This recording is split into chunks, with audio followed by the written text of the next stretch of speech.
Ya, vamos a comenzar con la clase de hoy.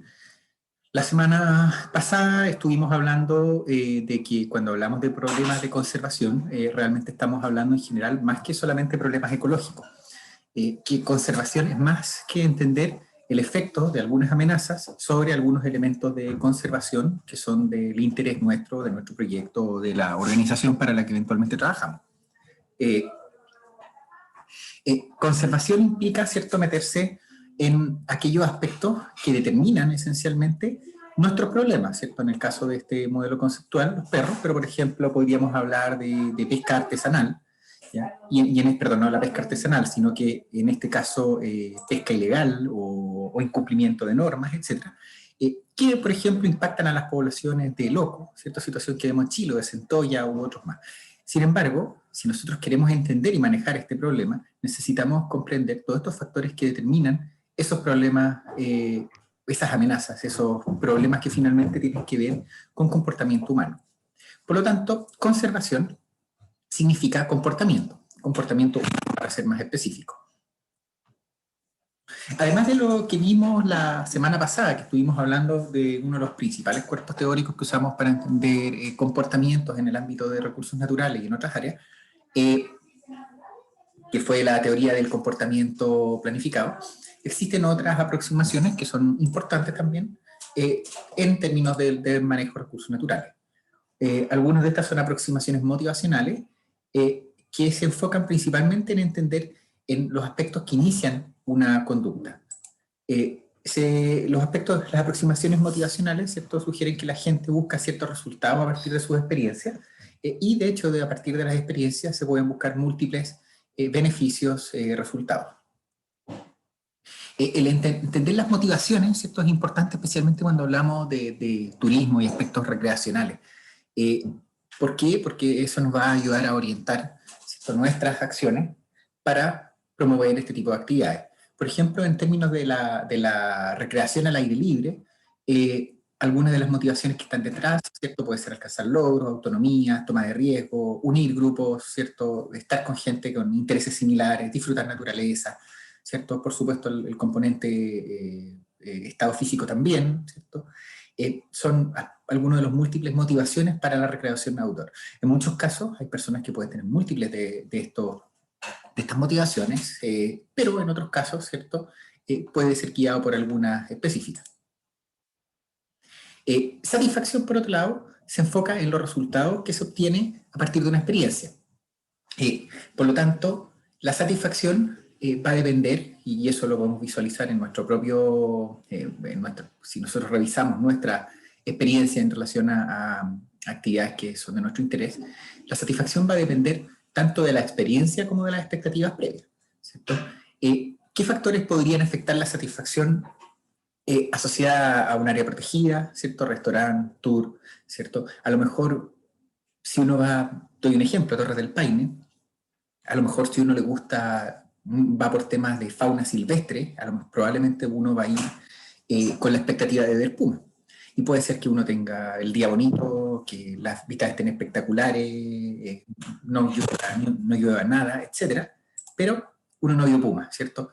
Y a lo mejor la experiencia va a ser menos satisfactoria que para otra persona que en realidad iba a visualizar paisajes o a lo mejor hacer un circuito largo o hacer un gran trekking, ¿cierto? Entonces la satisfacción va a depender de una serie de factores, algunos de los cuales dependen con la experiencia misma y otros con respecto a qué es lo que uno esperaba de esa experiencia. Si bien no es del todo claro la relación entre satisfacción y participación futura en una actividad, ¿cierto?, comprender estos aspectos pasa a ser importante, particularmente porque satisfacción también puede tener que ver con recomendación de actividades. Cuando nosotros vemos esto en el contexto de recursos naturales, particularmente turismo, ¿cierto?, tenemos que considerar una serie de aspectos, ¿cierto? Y en ese sentido, por ejemplo, lo que tenemos acá es ejemplos vinculados a turismo con mamíferos marinos. Y acá, por un lado, nos encontramos con una serie de aspectos donde los visitantes o los turistas encuestados muestran un grado de satisfacción bastante alto, ¿cierto?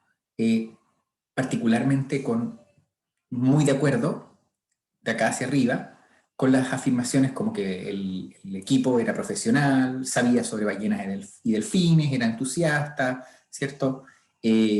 Sentir confianza sobre la información que se recibía. Pero hay otros aspectos, ¿cierto?, donde quizás dominaron posiciones neutrales, y si bien había una posición favorable, ¿cierto?, no era tan marcada como los casos anteriores. Por ejemplo, si había información adicional, por ejemplo, lo que se aprendió fuera de, en este caso, delfines y ballenas, etc. Entonces, si se fijan, la experiencia, ¿cierto?, o la satisfacción puede ser muy alta en algunos aspectos y puede ser menos en otros. Obviamente, el grado de satisfacción final con la experiencia va a determinar qué es lo que hizo que la persona, esencialmente, participara de esta actividad. Y en este sentido, ¿qué cosas les hubiese gustado a las personas? ¿Cierto? Y acá nos puede orientar, ¿cierto?, en mejorar actividades. Y esto, piénsenlo, es súper importante, especialmente cuando nosotros en conservación promovemos actividades turísticas en comunidades rurales. Por ejemplo, acá hubo una fracción importante que estuvo de acuerdo con que le hubiese gustado tener más información, no solo sobre los delfines, sino que sobre el hábitat de los delfines, sobre los ambientes costeros y la vida silvestre alrededor, ¿cierto? Vida silvestre en el área, e incluso en algunos casos amenazas al ambiente marino.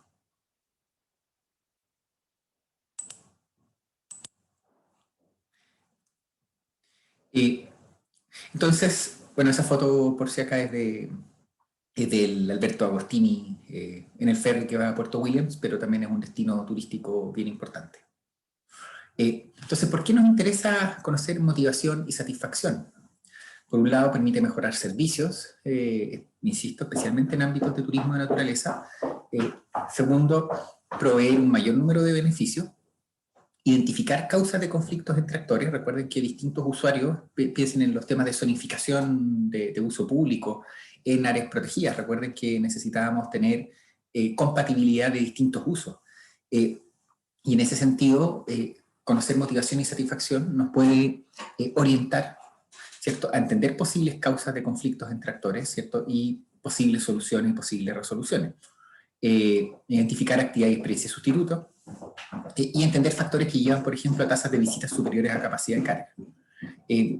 ¿Cierto? Aquí nos encontramos con situaciones bien comunes. Estos son los saltos del Petrohue, con una cantidad de visitantes enorme. Y en ese sentido, claro, la situación de visita, de satisfacción con respecto a esta visita, va a ser muy variable dependiendo de lo que las personas esperen, ¿cierto? En lo personal, cuando voy a un área protegida, no me gusta sentirme en rumor. Así que, por lo menos yo decidí que en verano no iba más. Entonces, estos elementos y estos elementos que tienen que ver con componentes humanos son fundamentales, ¿cierto?, en general para entender problemas de conservación, ya sea conflictos de conservación, como lo que estábamos viendo recién, como estrategia de conservación o actividades de desarrollo local que nosotros podemos promover, en este caso turismo. Ahora vamos a ver algunos ejemplos, no sé si tienen dudas, entre paréntesis. Recuerden que pueden interrumpir cuando quieran. No, profe. Gracias. Entonces, vamos a ver algunos ejemplos. El primero, ¿cierto?, corresponde a cacería de fauna neotropical. ¿Ya? En este caso, primero, como un antecedente importante, la cacería de subsistencia es extremadamente común en diversas áreas del neotrópico. Bueno, esto además detalles de esto pueden encontrarlo en uno de los papers que les dejé, que está ahí la referencia. Entonces, la cacería de subsistencia es muy común en diversas áreas del neotrópico. En Chile, quizás hoy es un poco menos común que en otras áreas, y en Chile mucha de esta cacería se concentra en especies invasoras, en lagomorfos, ¿cierto?, en conejos y liebres, si bien, jabalí también, si bien hay especies nativas que también fueron y son cazadas con cierta regularidad.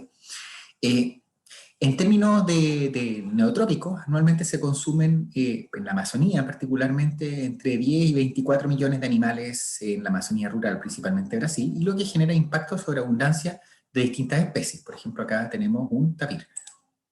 En este caso, ¿cierto? Hay algunos factores que explican la cacería y si nos encontramos en esto, necesitamos considerarlos. Primero, hay factores económicos, ¿cierto? Recuerden, la cacería, ¿cierto? Es una fuente de alimentación, ¿cierto? Y además, eventualmente, existen animales que pueden ser comercializados. De hecho, está la cacería de subsistencia y además en muchas áreas hay tráfico importante de animales, lo que tiene entre los factores que lo explican, factores económicos. Después, algunos de estos trabajos, que están citados en el estudio que indicó antes, indican que la escolaridad se asocia negativamente a la cacería, es decir, mientras mayor escolaridad, menor cacería. Y dentro de las razones que se explican, ¿cierto? No todas son que tienen que ver con mayor conocimiento.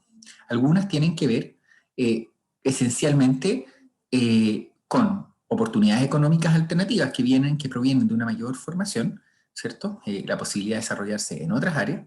Y por otro lado, hay que recordar que la cacería, así como muchas actividades tradicionales, son actividades que requieren destrezas importantes, habilidades importantes. Y en ese sentido, ¿cierto? El mayor tiempo dedicado a educación, obviamente, va a impactar el desarrollo de otras habilidades, como por ejemplo, cazar. Recuerden, no es trivial capturar animales. Y por otro lado, algunos factores adicionales que explican cacería tienen que ver con identidad y con relaciones sociales, es decir, con sentido de pertenencia. Esto también es un aspecto importante y, por ejemplo, se da con la cacería, pero también, como vamos a conversar en otro momento en el curso, se da con otras actividades tradicionales. Por ejemplo, en Chile, con el caso de los arrieros, ¿cierto? El ser arriero no es solamente un tema de una actividad económica, es un tema de identidad local. Ahora, ¿qué pasa cuando nosotros profundizamos en esto? Y acá vamos a ver particularmente algunas preguntas importantes que tienen que ver con el consumo de la fauna silvestre y por lo tanto con cómo se maneja. Recuerden que esto que está acá es un problema grave de conservación para muchas especies, ¿ya? Entonces, acá una colega, que es profesora ahora de la Universidad de Virginia Tech en Estados Unidos, ella es brasilera, realizó un estudio, ¿cierto?, donde buscaron entender factores que inciden sobre el consumo de lo que se llama carne de monte.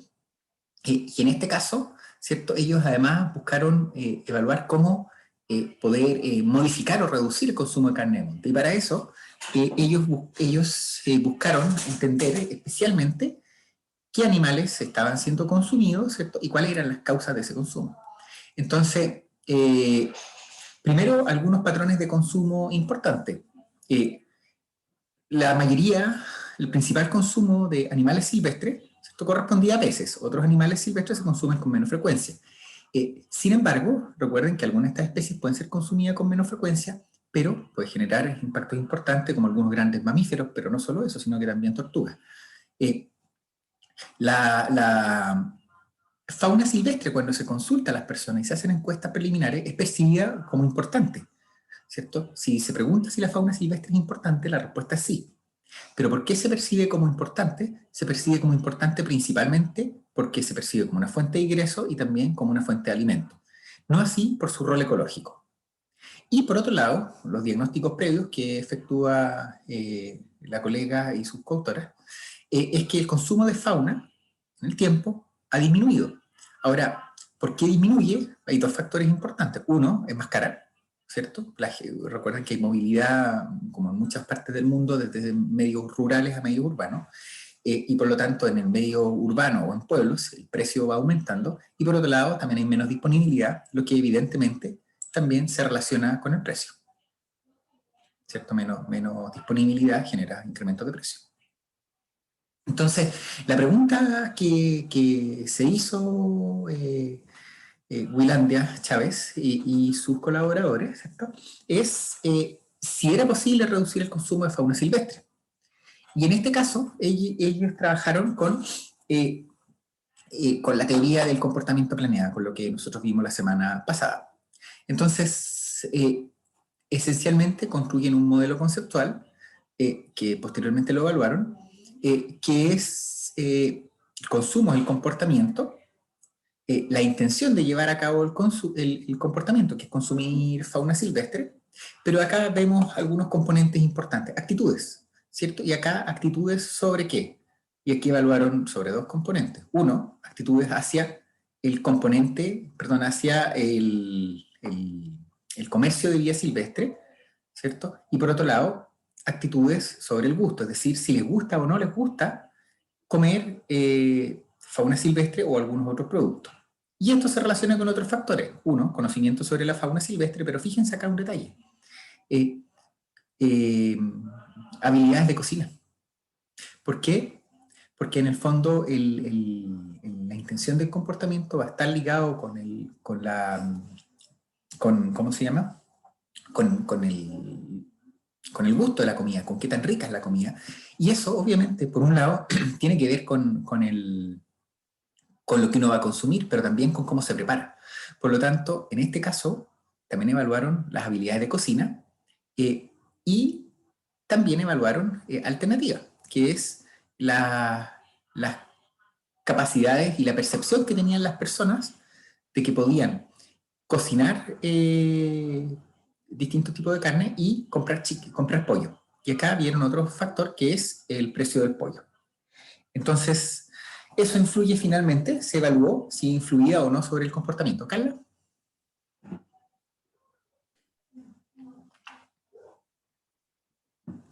¿Carla tenía una consulta?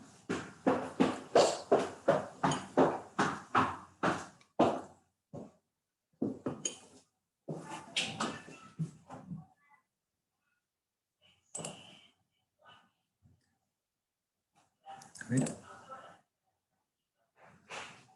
Sí, no te escuché. No escuché la pregunta. Quizás tienes apagado el micrófono.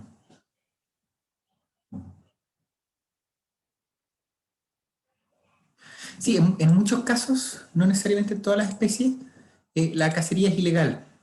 Eh, pero además, pero sí, en muchos casos la cacería es ilegal y por otro lado, obviamente hay situaciones donde siendo o no ilegal, ¿cierto? Eventualmente puede generar impactos, pero acá en estos casos, sí, en muchos casos se trata de consumo de productos que no está permitido, ¿cierto? Que aquí estamos hablando de tortugas, de pecaríes, de tapires, de, de distintas aves que son principalmente crácidos como este pajarito que está por acá,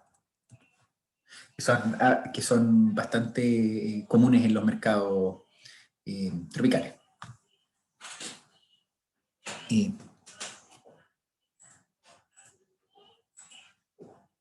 entonces, ¿qué evaluaron? ¿Cómo evaluaron la posibilidad de abordar esto? Primero, dentro de lo que se planteó es la posibilidad de que a lo mejor se podría estar consumiendo carne de monte porque realmente era una alternativa más barata, ¿cierto? Quizás porque la carne comercial, es decir, productos alternativos como pollo y como carne, eh, realmente eran más caros y por lo tanto la gente estaba prefiriendo una carne más barata.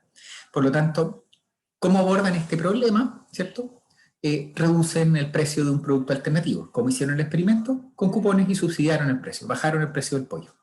¿Por qué usaron pollo y no carne? Porque también es un tema que uno podría preguntar al estudio, porque por ejemplo, el pollo en términos de sabor no es lo mismo que la carne.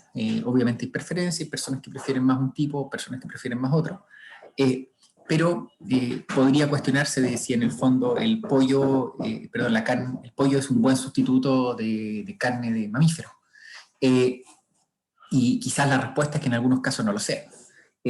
Pero la razón que está detrás de por qué usar un pollo y no otro tipo de carne es porque en el fondo la ganadería es una causa importante de degradación de la Amazonía.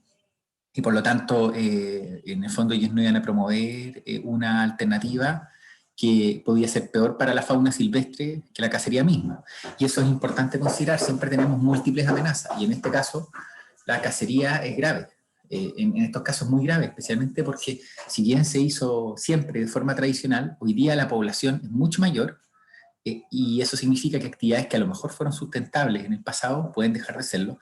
Y por otro lado, se generan mercados. Entonces, no es lo mismo cazar la cacería de subsistencia, o lo que puede haber existido con núcleos familiares, con generar un mercado de cacería donde se caza fauna silvestre y se lleva a los mercados locales, ¿cierto?, en volúmenes que no corresponden en ningún caso a la subsistencia.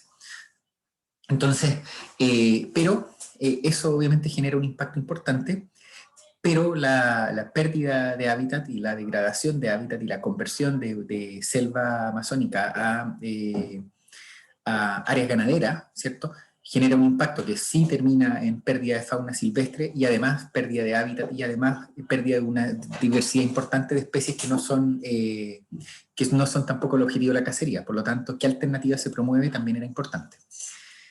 Pero además los autores apuntaron además a una estrategia de marketing social. Y el marketing social lo apuntaron a algunos elementos que previamente en el diagnóstico se vieron, sobre lo cual no existía quizá un conocimiento importante, que es que la fauna se percibe importante como fuente de ingreso y como comida, pero no en su rol ecológico.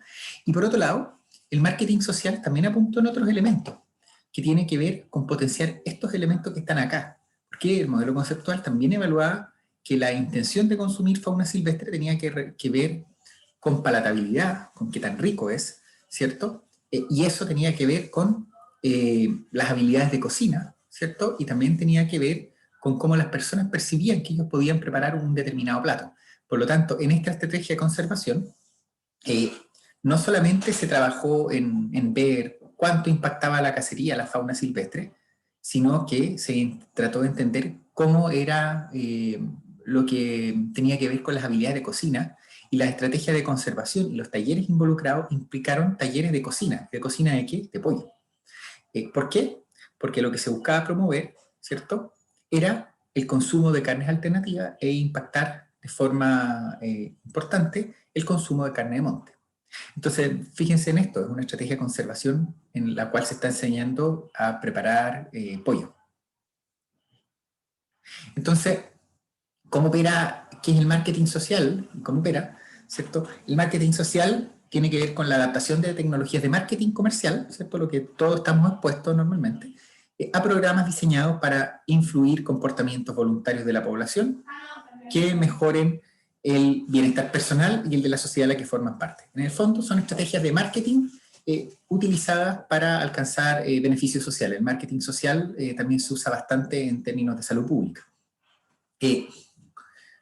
Entonces, ¿cuáles son los puntos esenciales a desarrollar en una estrategia de marketing social? Primero, muy Profe, importante, ¿sí? una consulta. ¿El estudio que hicieron, lo hicieron a las personas que realizan la caza de subsistencia o a las personas que comercializan de alguna manera la fauna silvestre de Brasil? Muy buena pregunta. Lo hicieron a la última parte, a los consumidores.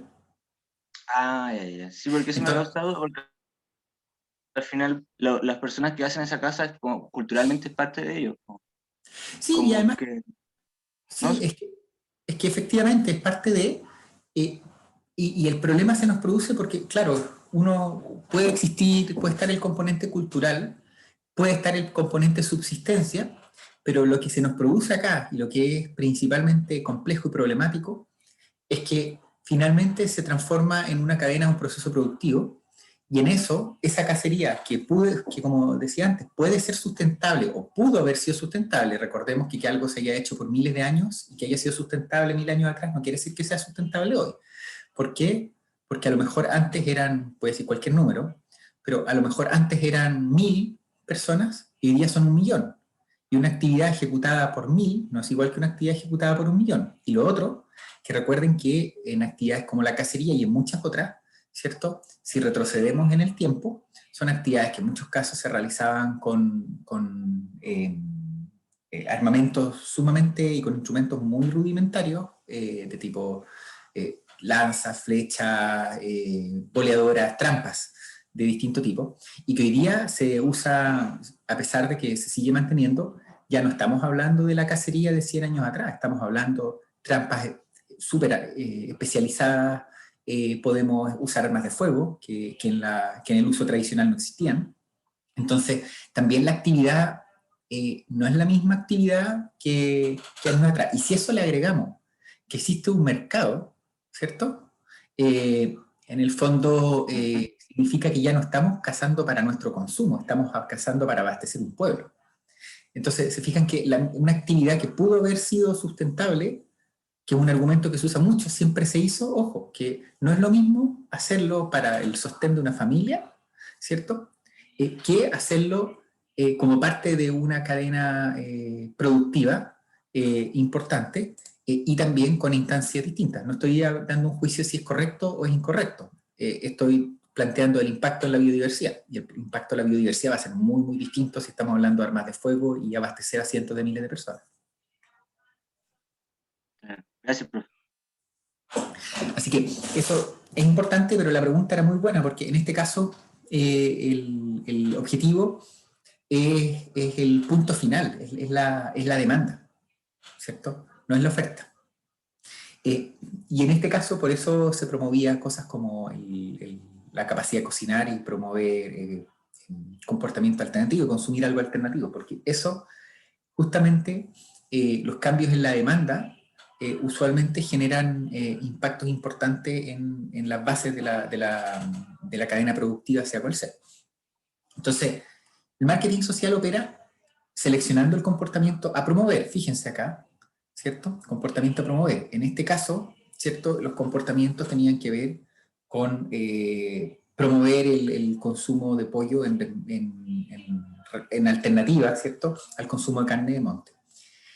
Segundo, identificar barreras y beneficios asociados al comportamiento. ¿Qué barreras pueden existir? ¿Cierto? Y entre las barreras que se identifican están, por ejemplo, el precio, ¿cierto? ¿Se puede o no se puede comprar? Saber prepararlo también es un tema importante. ¿Qué beneficios existen? Existen beneficios de salud, existen beneficios un poco más intangibles, pero en protección de biodiversidad, etc. Teniendo identificado el comportamiento, las barreras que impiden el comportamiento y los beneficios asociados al comportamiento, recién ahí entramos a diseñar una estrategia, ¿cierto?, que use herramientas para abordar, para generar cambios de comportamiento. Y esa estrategia que puede ser educacional, puede usar la radio, puede implicar talleres, etcétera, ¿cierto?, no va a cualquier parte, no va a enfocar en lo que nosotros queremos enseñar, ¿cierto?, va a abordar barreras, ¿cierto?, a cómo podemos sobrepasar esas barreras, ¿cierto?, y también qué beneficios generamos. Entonces se fijan que acá tenemos una lógica que ya es un poco distinta a la educación ambiental tradicional. No es que nosotros decidimos de qué queríamos hablar, ¿cierto? Y esta lógica la pueden poner en cualquier otro contexto. Por ejemplo, en el caso de lo que nosotros trabajamos con el tema perro, si yo tuviese que escoger el comportamiento a promover, ¿cierto?, el principal comportamiento a promover es que la gente tenga los perros encerrados, ¿cierto? ¿Qué se entiende por perro encerrado? El perro en el patio de la casa. No en la calle, no a 200 metros de la casa, en el patio de la casa, ¿cierto? Ese es el comportamiento por lejos más importante a promover si es que uno quiere reducir los impactos de los perros en la fauna silvestre. Lejos, no hay ninguno que se le acerque. Vacunar sería el segundo, pero encerrar a los perros no tiene comparación con ninguno.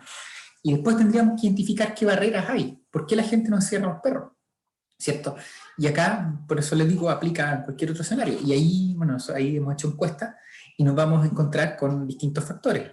En algunos casos, ¿cierto?, son temas de que a lata, el perro se arranca. En otros, en realidad, tienen un cerco complejo, ¿cierto? En el campo, súper complicado, el perro se arranca.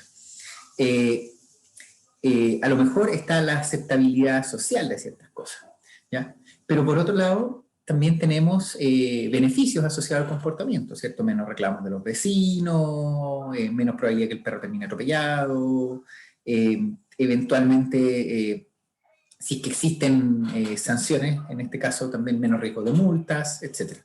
Recién ahí nosotros vamos a identificar la estrategia. Y en ese sentido, es probable que nosotros partimos por un problema de conservación, ¿cierto? Y nuestra estrategia, a lo mejor la vamos a ver y no tenga mucho que ver con conservación. En este caso, nuestra estrategia va a tener que ver con, sí, vamos a hablar en algunos momentos de las tortugas y otras cosas, pero nuestra estrategia va a tener que ver con cómo preparamos un plato de pollo. En el caso de los perros, ¿cierto? Nuestra estrategia, a pesar de que nuestro problema son los pudú y los zorritos chilotes y los huemules, ¿cierto? A lo mejor nuestra estrategia no va a tener nada que ver ni con pudú, ni con huemules, ni con zorritos chilotes, ¿cierto?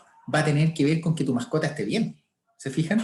Entonces, una estrategia de conservación, para funcionar, muchas veces tiene que hablar y abordar temas que no son conservación. Después, como en toda intervención, necesitamos tener pilotos, probar estrategias en un pequeño sector de la comunidad, evaluar impacto y después aplicar masivamente. Entonces, volviendo al ejemplo del Amazonas, acá ellos apuntaron a cuál era el objetivo: aumentar consumo de animales domésticos y reducir consumo de fauna, ¿cierto? Y animales domésticos, ellos, como les indicaba, promovieron el pollo específicamente. ¿Qué apuntó la estrategia? Lo que se apuntaba era hacer más atractiva la carne doméstica, también los peces, a través de la diversificación de la preparación de la comida. Entonces, insisto nuevamente, estamos hablando de un proyecto de conservación que lo que está haciendo, ¿cierto?, es un proyecto de creatividad, en este caso, de cocina, de diversificación de cómo se prepara la comida, y si se fijan, ¿cuál es el objetivo? Reducir el consumo de fauna. ¿Cómo? ¿Cierto? Diversificando las formas de cocinar. No es una idea loca, no es algo que a alguien se le ocurrió al vuelo, no, no es eso. Es un análisis profundo, ¿cierto?, de qué es lo que está detrás y qué es lo que implica las distintas alternativas, y por eso la estrategia de conservación va en esta dirección, ¿cierto? No es que a alguien se le ocurrió en su oficina. Entonces, ¿cómo se implementó? Se entregó información sobre efectos de cacería y la conexión entre oferta y demanda, y se estimuló a reducir consumo de fauna. Además, se entregaron cupones de descuento para pollo. ¿Por qué? Porque ellos estaban probando una alternativa, que era, lo vimos antes, que a lo mejor era un problema de que el pollo era más caro. Entonces ellos, lo que Willa y compañía hicieron, fue aplicar una intervención que implicaba reducir temporalmente el valor del pollo para ver si eso incrementaba el consumo, reducía el consumo de carne de monte. Y específicamente, ¿qué intervenciones tuvieron? ¿Cierto? Mira, incentivos económicos, ellos tenían, entregaban 3 cupones que permitían bajar los precios del pollo durante distintos periodos. Después, todo lo que es la estrategia de marketing, tenían visitas puerta a puerta. En este caso visitaron aproximadamente 800 casas, tanto de quienes participaban en el proyecto y otros residentes, para promover, fíjense acá, recetas de carne doméstica. Además, 400 casas visitadas para promover la conservación de la vida silvestre y preguntar por generar un compromiso para reducir el consumo de carne de monte. Además de eso, generaron compromiso público a través de generar póster, le preguntaron a quienes vivían en las casas de si estaban dispuestos a reducir el consumo de vida silvestre y si pondrían un póster en la puerta de las casas, ¿cierto? Y además hicieron cursos de cocina, ¿cierto? Acá hicieron 3 cursos de cocina de 20 horas cada uno sobre 5 días, que incluían nuevas recetas de pollo, chancho, peces, que eran atractivas, fáciles de preparar y con ingredientes disponibles localmente, abierta a quienes participaban en el estudio y a otros residentes. Entonces, ¿se fijan? Esto es absolutamente inusual en lo que nosotros estamos pensando en una estrategia de conservación. Ojo que esto también era un estudio científico, por eso se van a encontrar con que ven combinaciones, algunos recibieron un tratamiento, otros. ¿Ya? Porque además estaban evaluando si esto servía y qué es lo que servía, ¿cierto? Entonces, ¿qué encontraron en términos gruesos? Y acá, disculpen las tablas, pero encontraron principalmente que, vamos a resumir el tema mejor, encontraron principalmente que el marketing social, todas las estrategias que hablamos previamente, redujeron más o menos un 62% el consumo de fauna silvestre. Por otro lado, los cupones de pollo aumentaron el consumo de pollo, pero no afectaron el consumo de la fauna silvestre. ¿Cuál era el punto? No era el precio. ¿Ya? Entonces, si se fijan, ¿cierto? Son estrategias interesantes, porque primero nos permitió descartar que la razón por la que estaban consumiendo fauna era exclusivamente un tema de precio, no era exclusivamente un tema de precio. Segundo, también se evaluó estrategias que tienen una diversidad bastante más amplia, como lo que vimos, ¿cierto? Y que efectivamente fueron eficientes en reducir el consumo de fauna silvestre. Y además pudimos ver algunos cambios importantes, y acá sí volvemos. Acá nosotros observamos, en términos de conocimiento, qué impactos tuvo, en términos de tratamiento, nos encontramos que en general todo lo que son los tratamientos de marketing social, esto que parece CEG, tuvieron como resultado un incremento en el conocimiento de aves y mamíferos, en el conocimiento de tortugas marinas, no tanto efecto los primeros dos, pero sí el marketing social en las actitudes hacia comprar carne de monte, ¿cierto? Algún también cambio en las actitudes hacia vender carne, hacia la venta de carne de monte, no solo comprarlo, actitudes hacia las tortugas marinas, hacia las tortugas, perdón, no tortugas marinas, y hacia vender. Entonces se fijan lo que es el marketing social específicamente, lo que es CEG, ¿cierto? Tuvo impactos importantes en términos de conocimiento y también en algunos casos de actitudes. Y por otro lado, en términos del efecto, ¿cierto? En reducir consumo, nos encontramos con que el marketing social tuvo un efecto, particularmente el marketing social sin cupones, tuvo un efecto importante, que es lo que nombrábamos antes, en reducir el consumo de carne de monte y ave. Pero, si se fijan, una estrategia a veces no sirve para todo. Y acá vemos un efecto importante sobre el consumo de aves y mamíferos, sin embargo, no se encontró efecto sobre el consumo de tortugas. ¿Ya? Entonces también ese es otro mensaje importante. Una estrategia no necesariamente va a permitir reducir todo, ¿cierto? En este caso tuvo efectos sobre ciertos componentes. En el caso de las tortugas, las autoras, algunas de las cosas que hipotetizan que podría ser es que las tortugas tienen algunos otros roles importantes, que son productos más de especialidad y eventualmente son eventualmente menos reemplazables por carne alternativa o por otro tipo de producto. ¿Ya? Entonces, se fijan, este es un trabajo sumamente interesante, quizás de los que he visto en los últimos años publicados, uno de los que me ha producido como más interés también. Bueno, además en este caso, yo conozco a la autora, de hecho compartimos laboratorio en Estados Unidos, así que también conozco el estudio en su origen. Y claro, en el fondo es todo un trabajo que nos permite abordar de forma bastante interesante y bastante profunda los problemas de consumo de fauna silvestre y en general, más allá de la fauna silvestre. Recuerden, cada uno tiene su sesgo. Yo trabajo con fauna, así que voy a tender a dar ejemplos así ya. Pero independiente de fauna silvestre, ¿cierto? Nos permite abordar qué factores son los que están detrás, ¿cierto?, de los problemas de conservación, pero más importante, cómo abordarlo. No sé si tienen consultas, ¿sí?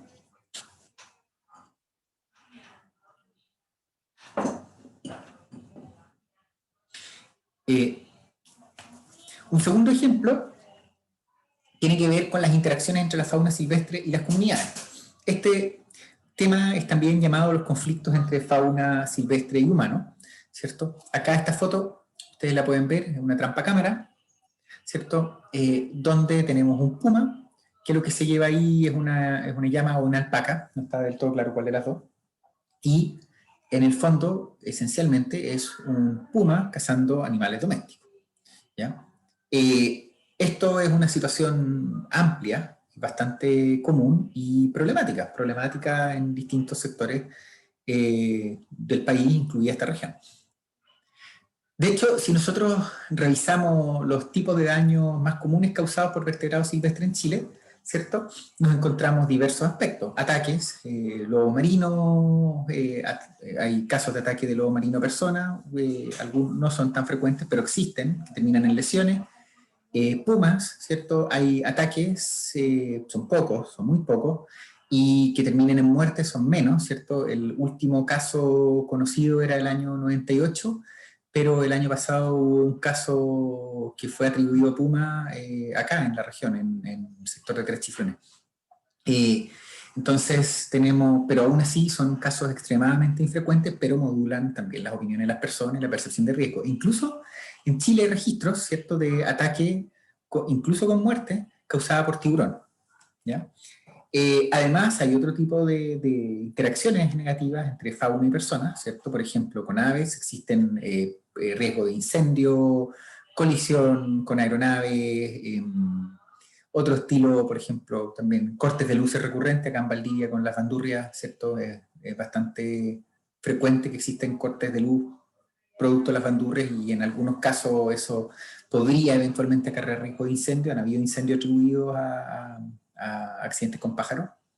Guanacos que se producen en accidentes de tránsito, especialmente en lugares donde son más abundantes. Existe riesgo de enfermedades, por ejemplo, que las enfermedades, bueno, probablemente con el último año, ahora sí todos saben lo que es una zoonosis, pero las zoonosis son enfermedades transmitidas de los animales a las personas o viceversa. Y en este caso, en Chile, ¿cierto?, la de mayor preocupación es la rabia, que es una enfermedad altamente letal, ¿cierto? Son las personas que enferman de rabia y no mueren, son contadas, hasta hace poco eran contadas con las manos en el mundo, o sea, creo que ahora ya son más de 10 personas, no estoy seguro el número, pero la mortalidad de la rabia, quien da rabia, la mortalidad es superior al 99,9%, ¿cierto? Y en Chile la rabia, el reservorio son los murciélagos. Palomas transmiten enfermedades, ratón de cola larga, otro ratoncito nativo, ¿cierto? Vinculado a la transmisión del virus Anta, ¿cierto? Los roedores en general están ligados a muchas otras cosas, además del Anta, ¿cierto? Por ejemplo, leptospira y otras más. Y además hay temas de daños económicos, ¿cierto? Donde existen temas con aves marinas y la pesca artesanal, donde las aves marinas consumen carnada, hay problemas con aves marinas en otros contextos donde los malos olores generados también producen molestia. En el caso de aves terrestres, ¿cierto? Quizás lo han visto también el año pasado, antepasado, donde han vuelto a la mirada pública los loros, los choroy y las cachañas, por daño a cultivos agrícolas, lo que nombré antes, corte de electricidad, daño a vegetación, construcciones, etc.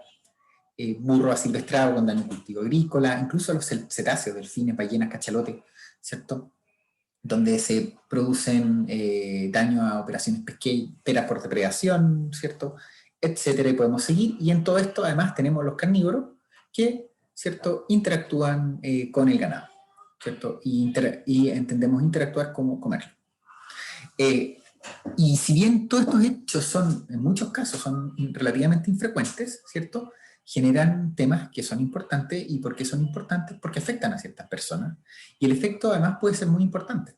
Entonces, si bien no es masivo, si bien no es la principal causa de pérdida de ganado en el país, etcétera, ¿cierto?, es un tema que puede ser importante y que en algunos casos, ¿cierto?, puede ser muy complicado, especialmente para la pequeña agricultura, para pequeños y pequeñas ganaderos, ¿cierto?, que tienen unas poquitas ovejas, que tienen sus chivos, ¿cierto?, donde una visita del puma o del zorro o la huiña en el caso de las gallinas, ¿cierto?, puede generar impactos importantes a nivel de subsistencia. Situación chilena, este ya es medio viejo el cuadro, pero bueno, nos encontramos con que primero la pérdida de ganado bovino, ¿cierto?, es frecuente a nivel predial por depredadores. Ahora, si nosotros revisamos, aquí están las distintas regiones desde la Sexta hasta Magallanes, ¿cierto?, nos encontramos con que en realidad, prácticamente a nivel nacional y en general, el depredador que genera mayor impacto sobre el ganado ovino no es ni el puma ni el zorro, sino que es el perro, ¿cierto? E insisto, como he insistido muchas veces, en general no estamos hablando de perros asilvestrados. Por lo tanto, en realidad los principales problemas de depredación a nivel país, ¿cierto?, tienen que ver con problemas de irresponsabilidad humana nuevamente, ¿cierto?, con problemas de tenencia responsable, de personas que no mantienen a sus perros encerrados, por cierto, también de abandono y otros más. Sin embargo, y aquí a veces cuando uno ve los debates en redes sociales con el tema perro, uno ve también que que nos encanta el empate, ¿cierto? O decir que otra cosa es peor. Entonces, efectivamente, el perro es el que genera más impacto. Pero eso no quiere decir que otros animales no lo generen, ¿cierto? Y en ese sentido, tanto pumas como zorros especialmente, ¿cierto? También depredan ocasionalmente o afectan algunos predios que en algunas zonas no están bajos. Fíjense acá en Magallanes, Aysén, con los zorros. Puede ser, arriba del 70% registra depredación por zorro. En el caso de pumas, ¿cierto? También una proporción importante, especialmente Aysén. Entonces, los depredadores silvestres sí interactúan con el ganado, sí generan impacto y en algunos casos esos impactos pueden ser importantes, ¿cierto?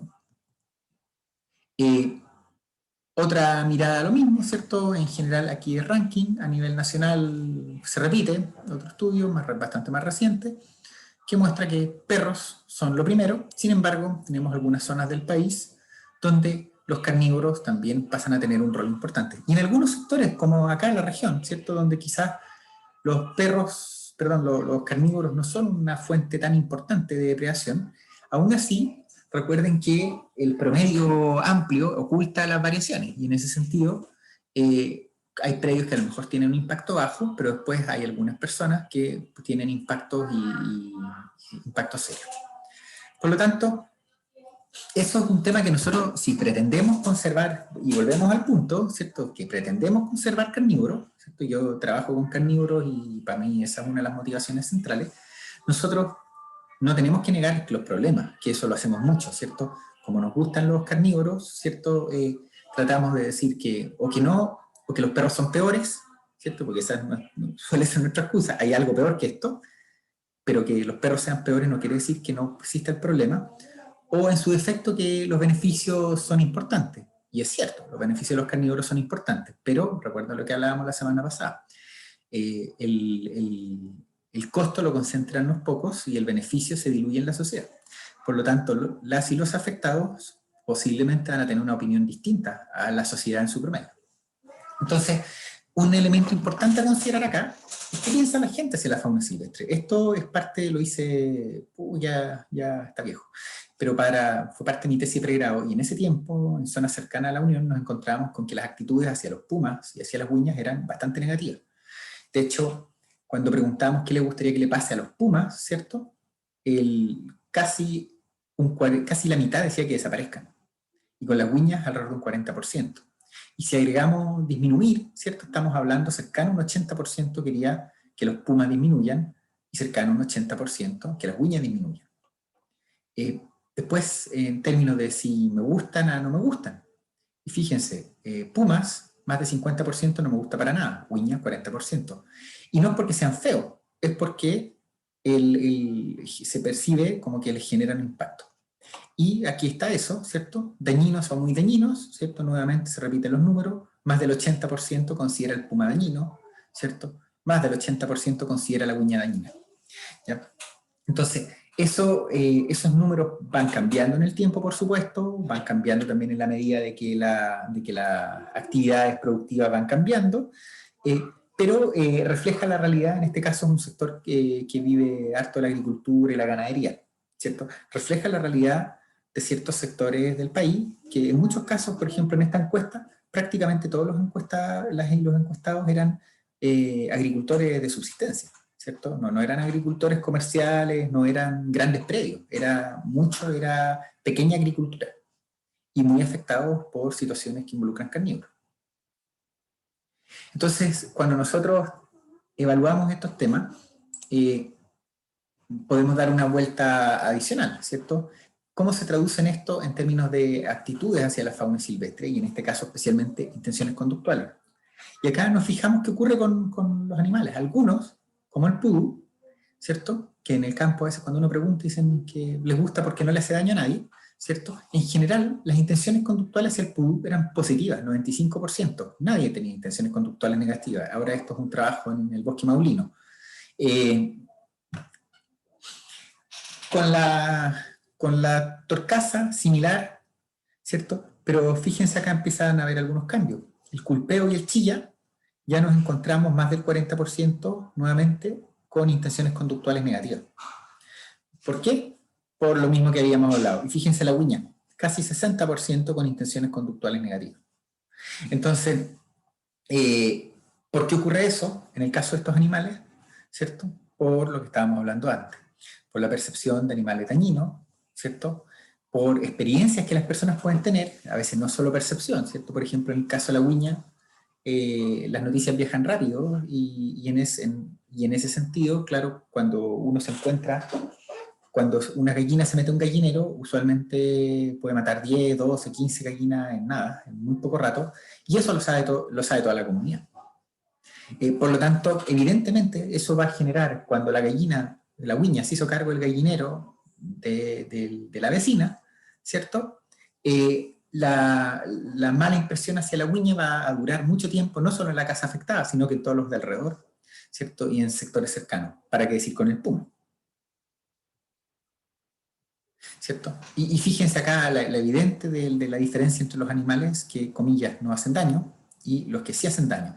Otros datos que nos voy a mostrar similares acá de una colega, también en esta región encontró algo similar, eran actitudes básicamente positivas hacia especies como el pudú, pero también las nutrias, y muy negativas hacia los carnívoros. Entonces, el punto sí es que nosotros necesitamos poner estos temas en contexto, ¿cierto? Volvemos a los modelos conceptuales. Y claro, nos encontramos acá, en general a veces nosotros la llamamos eliminación por represalia, esencialmente también puede ser preventiva, pero eliminan a los carnívoros en función de la depredación de aves de corral. Y si nosotros tratamos de entender qué está detrás, son muchos factores. Uno de ellos es la presencia de predadores, ¿cierto? Eso implica también que la gente tiene perros para reducir depredación y a veces los mismos perros generan daño a las aves de corral. Pero por otro lado, la pregunta de fondo es cómo hacen, en realidad, estamos hablando de aves domésticas, si estamos hablando ahí, o ganado, por qué pueden ser consumidos por carnívoros, y el primero es porque están accesibles, ¿cierto? En este ejemplo, con aves de corral, ¿por qué? Porque en el objeto de conservación son carnívoros chicos, el zorro chilote, la uña. ¿Y por qué es tan accesible? Por dos temas. Uno, temas de gallineros deficientes. ¿Ya? Eso es un tema evidentemente importante. Pero también hay otros temas. Hay prácticas de manejo aviar. Y en esas prácticas de manejo aviar también hay temas tradicionales y hay limitaciones económicas. En esas limitaciones económicas, ¿cierto? El tener las gallinas encerradas permanentemente tiene un costo importante de alimento. Vigilar las gallinas posiblemente no es rentable. No es rentable cuando digo rentable no me refiero solamente a que deje más lucas de las que cuesta, sino que las gallinas son animales de traspatio y muchas veces las gallinas rentan familiarmente, no necesariamente que se vendan, porque se crían solas.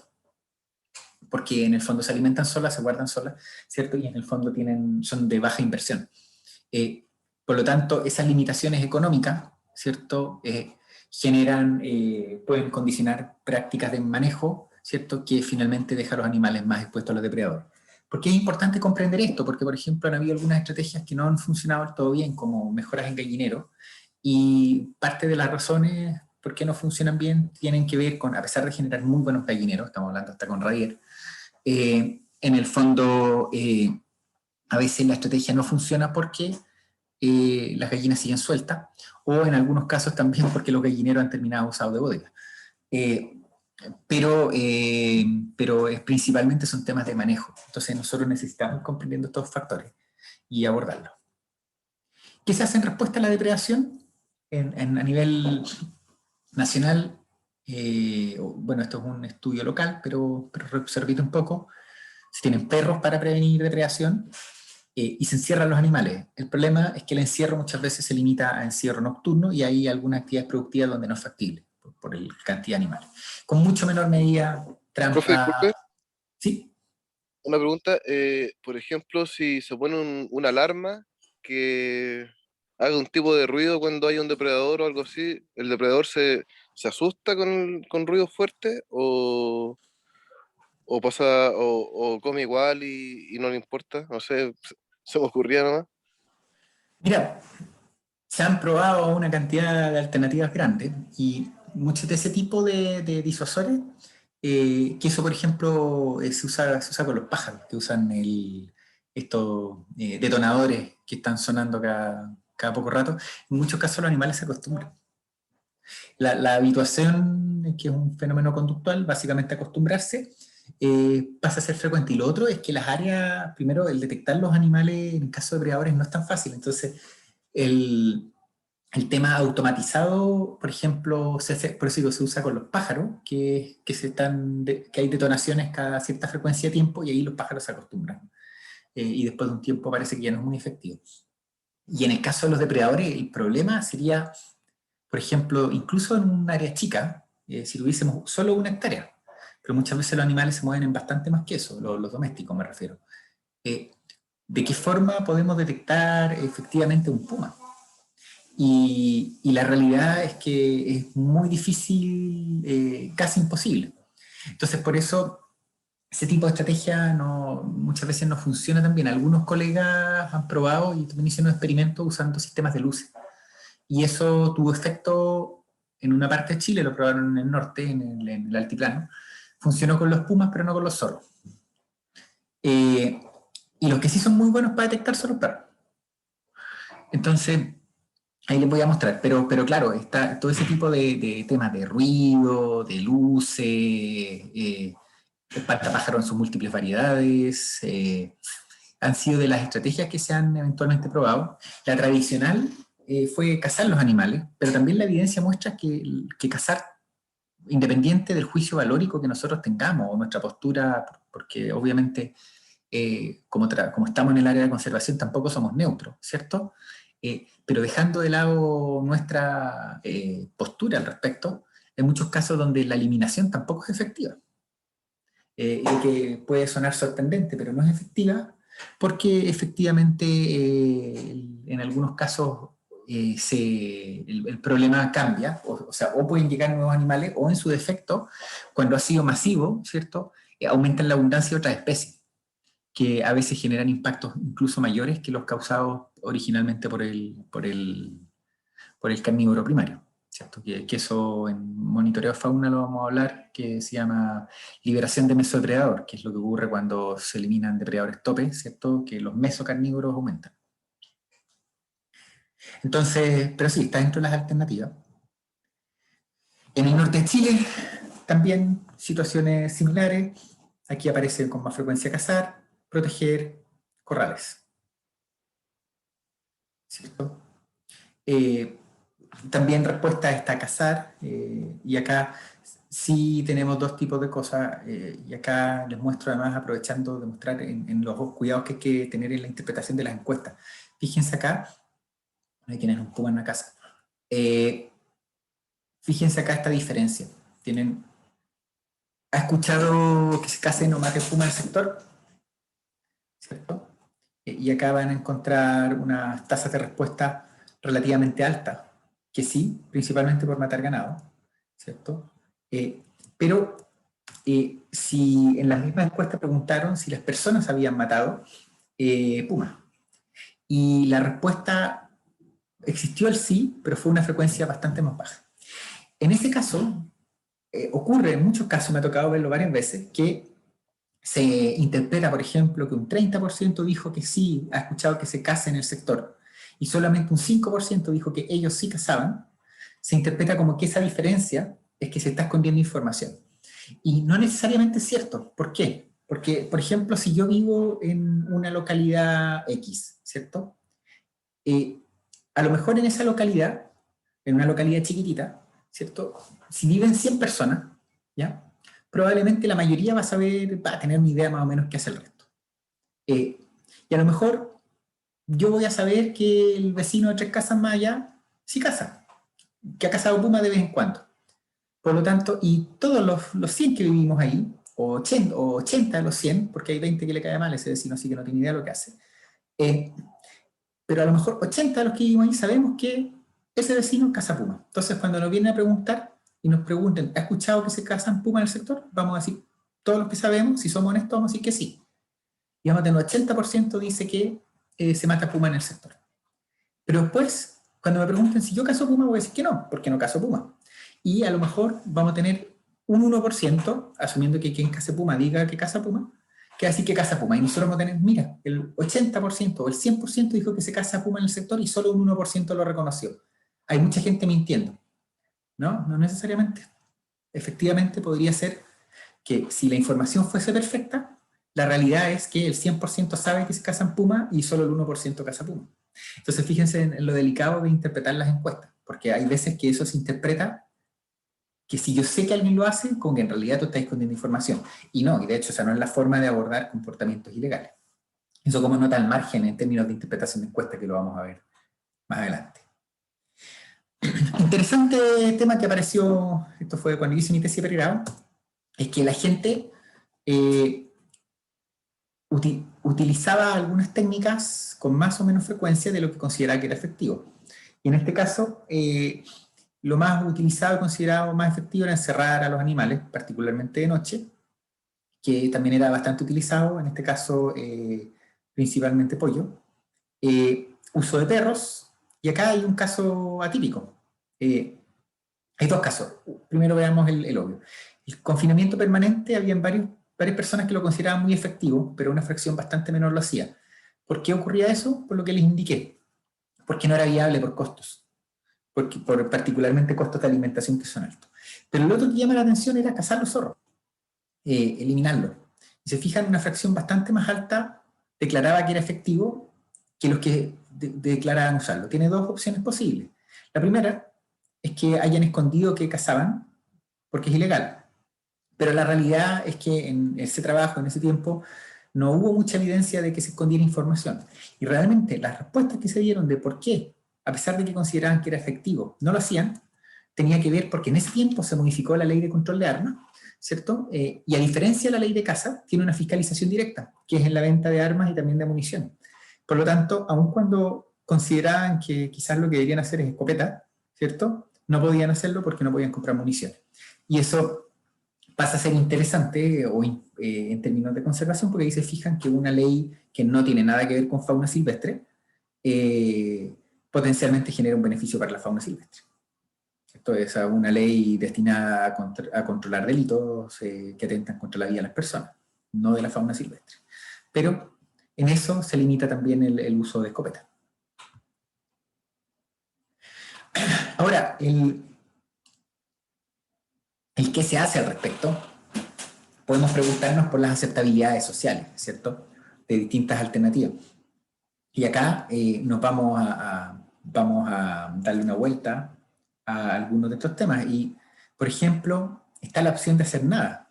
Nosotros, a veces cuando evaluamos alternativas, dejamos fuera de la evaluación el hacer nada. Pero hacer nada es una alternativa. Hay problemas de conservación que a veces, a veces hacer nada es la solución menos dañina, ¿ya? Y por lo tanto hay que evaluarla, ¿cierto? Hay que evaluarla como cualquier otra alternativa. Y en este caso, hacer nada, ¿cierto? Se evalúa contra distintos escenarios. Y acá pueden ver una serie de temas. Primero, las líneas negras, ¿cierto?, corresponde a las acciones o las preferencias de ganaderos, ¿cierto?, con respecto a carnívoros silvestres. Las líneas con puntos negras corresponde a ganaderos con respecto a perros o perros asilvestrados. Y después las plomas son la misma lógica, pero corresponden a población que no es granjera, que no es ganadera. Y esto se evaluó en Magallanes, si mal no recuerdo, en Isla Riesco. No sé si fue en Riesco, pero fue en Magallanes. Y acá vemos distintos escenarios. Y si se ve a un animal circulando por áreas rurales, estar de acuerdo con hacer nada con carnívoros silvestres, ¿cierto? En general hay un grado de acuerdo con hacer nada cuando un carnívoro silvestre está circulando por un área rural. Sin embargo, cuando se trata de perros, ¿cierto?, la posición del público general es neutral, pero la posición de los ganaderos, aun cuando está haciendo nada, es distinta, ¿cierto? Están en desacuerdo, ¿cierto? Consideran que se debería hacer algo. Si atacan fauna nativa, ¿cierto?, baja la aceptabilidad, ¿cierto? Pero si se fijan, cuando los perros atacan fauna nativa, el público general está tendiente a neutral, aún todavía tendiente a neutral, con hacer nada cuando los perros atacan a la fauna nativa. Y eso calza con un estudio que nosotros hicimos acá, donde también encontramos que en muchos casos, si los perros atacan a la fauna silvestre, no hay mayor preocupación de la gente. En los ganaderos están ya en desacuerdo. ¿Y por qué podría explicar esto? ¿Cierto? Un factor que no podemos descartar es preocupación por fauna silvestre, y otro distinto que también puede tener que ver es que perros que ataquen fauna silvestre, que eso me ha tocado verlo en encuestas, que consideren que perros que atacan fauna silvestre también son un riesgo para el ganado. Entonces, por otro lado, cuando se trata de atacar ovejas, ¿cierto? En este caso ya nos encontramos, en el caso de los ganaderos, claramente en desacuerdo con hacer nada, ¿cierto? Y ahí da lo mismo si estamos hablando de perros o de ganado. Sin embargo, el público en general todavía tiene una cierta tendencia a hacer nada, ¿cierto? Ya no es tan marcada, ¿cierto? Ya está parcialmente en desacuerdo, pero está menos de acuerdo con los ganaderos con hacer algo cuando la acción de los carnívoros afecta a los ganaderos. Asustar, ¿cierto? Pasa a ser una medida relativamente popular cuando atacan ovejas, pero fíjense acá, importante, el control letal, ¿cierto? El control letal empieza a ser más aceptable cuando afecta a ovejas, ¿cierto? O a personas. Y el público en general, ¿cierto? Está particularmente en desacuerdo cuando son carnívoros los involucrados, ¿cierto? Y todavía siguen en desacuerdo cuando son perros. En el caso de los ganaderos, hay un grado de apoyo mayor cuando son carnívoros y bastante mayor cuando se trata de perros. Traslocar, esto es problemático. Traslocar es cuando capturamos un animal y lo soltamos en otro lado. Se fijan acá, traslocar tiene bastante apoyo. En todos los casos, capturar y soltar en otro lado. Particularmente cuando ataca a oveja y cuando ataca a personas. Y traslocar es una pésima estrategia, pero tiene apoyo. Traslocar es lo que se hace de capturar y soltar en otro lado.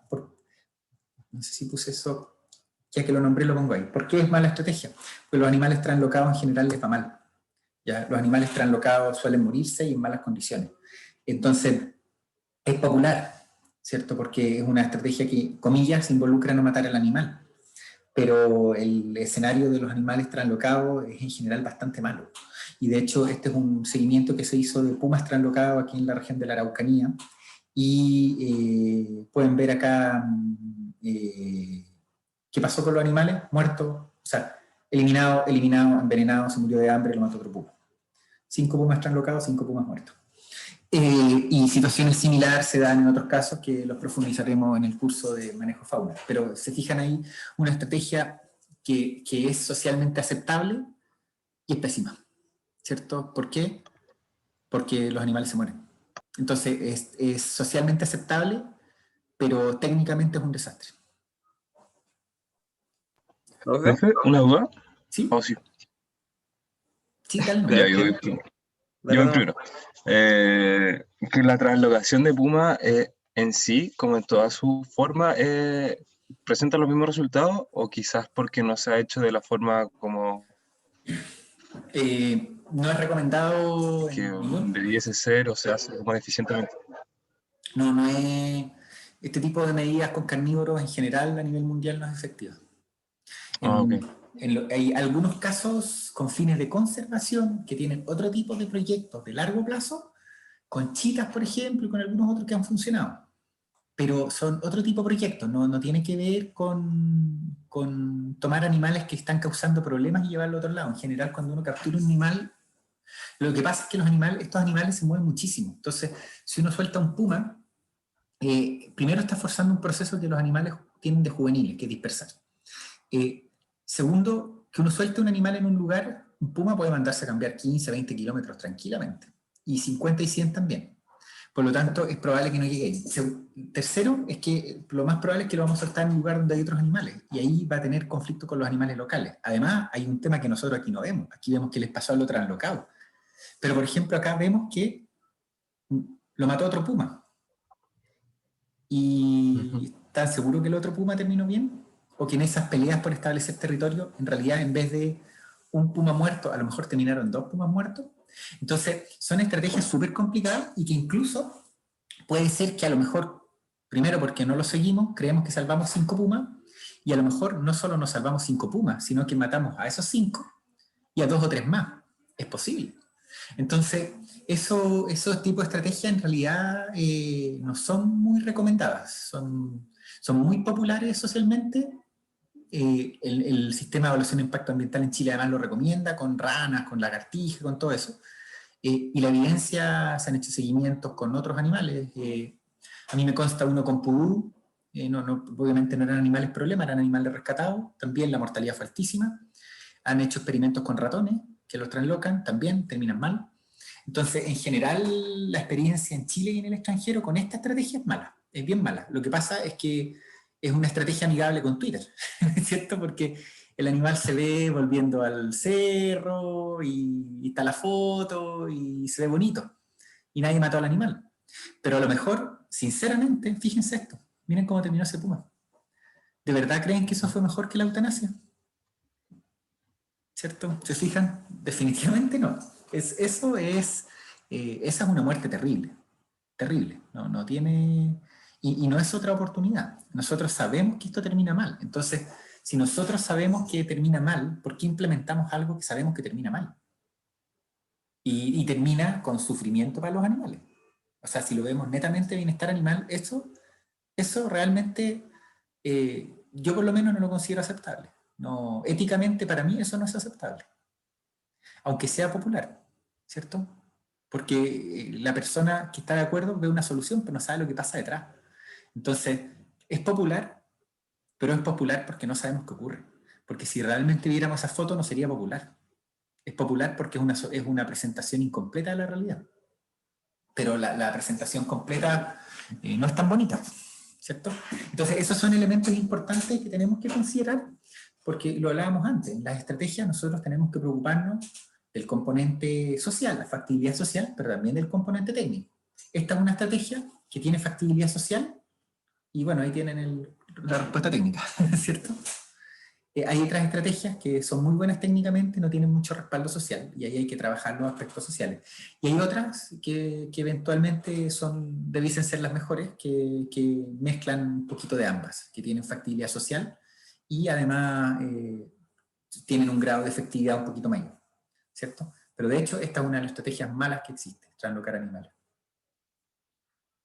Profe, ¿Sí? y en el caso de animales que son rescatados, por ejemplo, porque, no sé, un pudú que está en un lugar donde hay muchos perros y lo mordieron, o un puma que lo atropellaron, donde la idea es como que no vuelva a pasar por el mismo riesgo.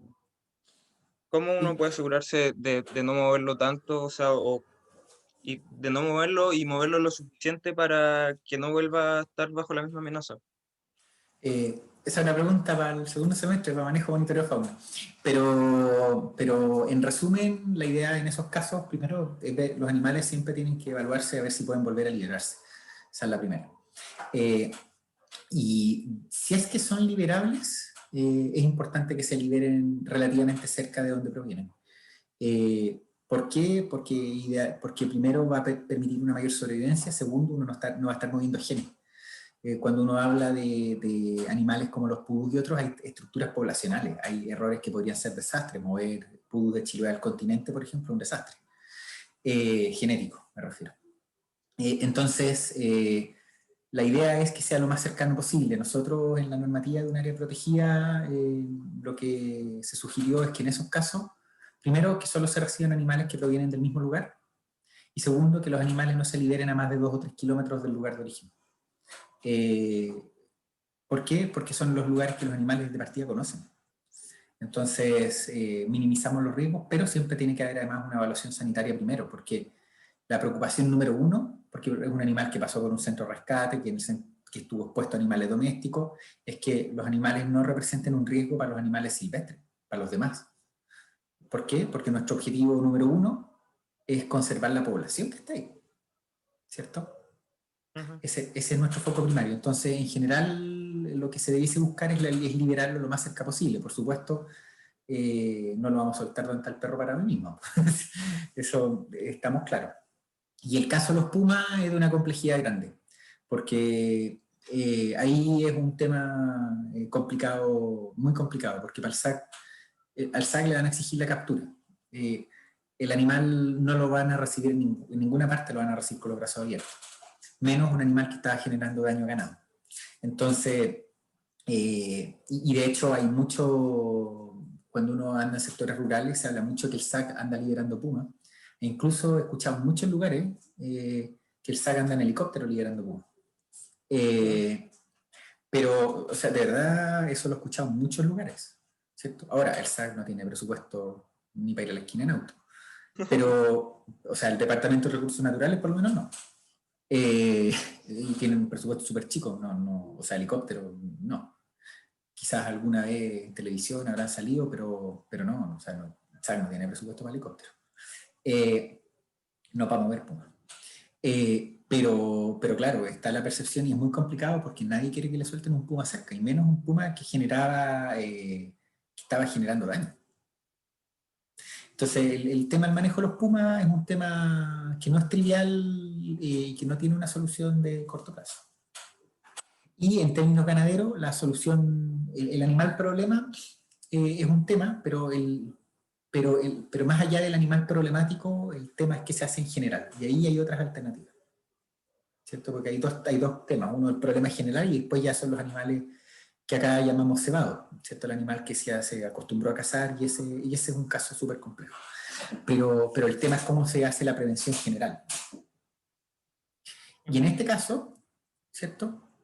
Claro, nosotros podemos revisar estos temas, son temas recurrentes, ¿cierto? Son temas que no es un problema solo nacional, es un problema internacional de la convivencia con carnívoros, y antes, 15 años atrás, el nombre de moda para esto era hablar de los conflictos carnívoro-humanos, y hoy día en realidad se ha cambiado un poco el lenguaje, y hoy día hablamos de estrategias de coexistencia, ¿cierto? En el fondo lo que es nuestra meta para quienes trabajamos en este tipo de temas, tiene que ver con cómo compatibilizamos que una persona pueda tener sus ovejas y que ande el puma dando vueltas, ¿cierto? Porque quienes trabajamos en estos temas no queremos que el puma desaparezca, ¿cierto? Pero tampoco es una solución decir que los agricultores se hagan cargo de los costos de los pumas, ¿cierto? O sea, en el fondo toda la sociedad ganamos y lo pagan los agricultores. No suena, si se fijan, no suena muy justo que una fracción chica pague los costos y toda la sociedad se lleve los beneficios. Entonces, y ese problema se repite a nivel mundial. Entonces, aquí en distintos trabajos se ha evaluado, y además recientemente varios trabajos han realizado metaanálisis, entonces han evaluado cuál es la efectividad de las distintas estrategias. Y acá vemos varias, ¿cierto? Y estos metaanálisis lo que hacen es, toman varios estudios que son experimentales o especialmente experimentales, pero bien diseñados, y evalúan cómo les fue a los distintos estudios. Entonces este es un trabajo que evalúa otros trabajos. Y acá, ¿qué se ve? El uso de pastores, ¿cierto?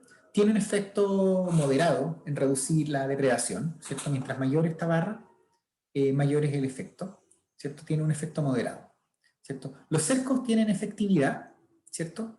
Y si se fijan acá, hay dos elementos, algunos que quiero mostrar. Uno, control letal. Se ve una cierta efectividad, pero fíjense esto, tiene una varianza gigante. Eso quiere decir que hay veces que funciona, muchas veces que no, ¿cierto? Puede ser muy efectivo y puede servir para nada. Y después el que aparece más efectivo, que también tiene una varianza amplia, no tanto como esto, es el uso de animales guardianes, perros principalmente, ¿cierto?